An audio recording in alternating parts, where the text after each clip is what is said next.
कभी कभी कुछ स्टोरीज एंटरटेनमेंट के लिए नहीं लगती है, वो पर्सनल फील होती है। एंड गुड बाय एरी एग्जैक्टली वही मांगा है। ये हॉरर मांगा नहीं है, लेकिन फिर भी अनकंफर्टेबल फील होती है। और जब मैंने इस मांगा को देखा था, मैं जेन्युइनली इसकी एंडिंग को देखने के बाद 10 मिनट तक ब्लैंक हो गया था। ये मांगा ऑनेस्टली इलीगल फील होती है रीड करने में, वायलेंस की वजह से नहीं, बल्कि इसलिए क्योंकि ये स्टोरी बहुत ज़्यादा रियल फील होती है। और सबसे क्रेजी बात, इसे बनाने वाले हैं हमारे चेंसो मैन के ऑथर। एंड इस मांगा का नाम है गुड बाय एरी। ट्रस्ट मी, ये नॉर्मल मांगा बिल्कुल नहीं है। स्टोरी स्टार्ट होती है एक लड़के से जिसका नाम है यूटा। उसकी मदर डाइंग कंडीशन में होती है और मरने से पहले वो यूटा को एक कैमरा देती है और बोलती है सब रिकॉर्ड करो। स्टार्टिंग में स्टोरी काफ़ी नॉर्मल और इमोशनल लगती है, लेकिन फिर चीज़ें अनकंफर्टेबल होना स्टार्ट हो जाती है। यूटा हॉस्पिटल में अपनी मदर के लास्ट मोमेंट तक रिकॉर्ड करता रहता है, every breakdown, every painful moment, सब कुछ। और ऑनेस्टली यहीं से मांगा वियर्ड फील होना शुरू हो जाती है, बिकॉज तुम समझ ही नहीं पाते कि यूटा एक्चुअली अपनी मदर को रिमेम्बर कर रहा है या सिर्फ एक मूवी बना रहा है।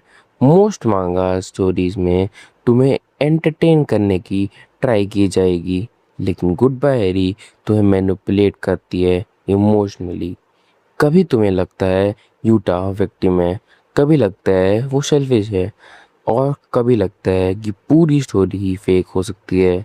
और वही चीज़ें डेंजरस फील होती है, बिकॉज मांगा स्लोली तुम्हें भी कंफ्यूज करना स्टार्ट कर देती है। और मदर की डेथ के बाद यूटा सारी रिकॉर्डिंग्स को एडिट करके एक मूवी बना देता है। लेकिन जब वो स्कूल में वो मूवीज दिखाता है, सब उसे हेट करने लगते हैं, लोग उसे इनसेंसिटिव बोलने लगते हैं।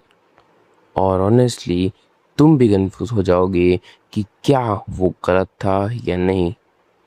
फिर एंट्री होती है एक मिस्टीरियस गर्ल की, एरी। और यहाँ से मांगा कंप्लीटली चेंज हो जाती है। एरी उसे बोलती है अगर मूवी बोरिंग लग रही है तो उसे इंटरेस्टिंग बनाओ। और उसके बाद स्टोरी इमोशनल से साइकोलॉजिकल बन जाती है। और एक चीज़ जो इस मांगा को अलग बनाती है वो है इसका presentation. Panels exactly movie shot की तरह फील होते हैं, कभी लॉन्ग साइलेंट सीन्स, कभी सडन कट्स, कभी ऑकवर्ड क्लोजअप्स। ऐसा लगता है जैसे तुम मांगा नहीं, एक साइकोलॉजिकल फिल्म देख रहे हो।